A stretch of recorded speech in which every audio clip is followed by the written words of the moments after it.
শহরের মাইয়া গো লাগে উড়াধুরা। তোর কোন কোন জায়গায় বেতা গো বান্ধবী ললিতা। এবার তবে কি শাকিব খানের তুফান সিনেমার লাগে উড়েদুরা গানটি নকল, যা নিয়ে আলোচনা সমালোচনার যেন কোনো শেষ নেই।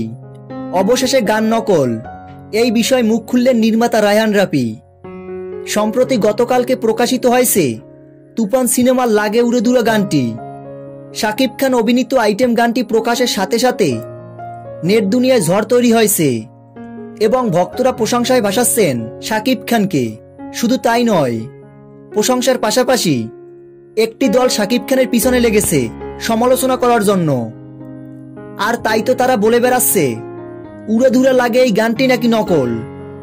তবে নির্মাতা বলেছেন একটা গানের মাত্র 20 সেকেন্ডের টিজার দেখে কিভাবে মানুষ বলতে পারে গানটি নকল।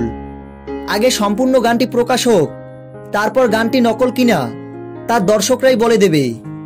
তো ভিউয়ার্স, নির্মাতা রায়হান রাফির কথায় আপনারা কতটা সহমত কমেন্ট বক্সে কমেন্ট করে জানিয়ে দিন আপনাদের মতামত। ভিডিওটি ভালো লাগলে চ্যানেলটি সাবস্ক্রাইব করে আমাদের পাশে থাকুন। ধন্যবাদ।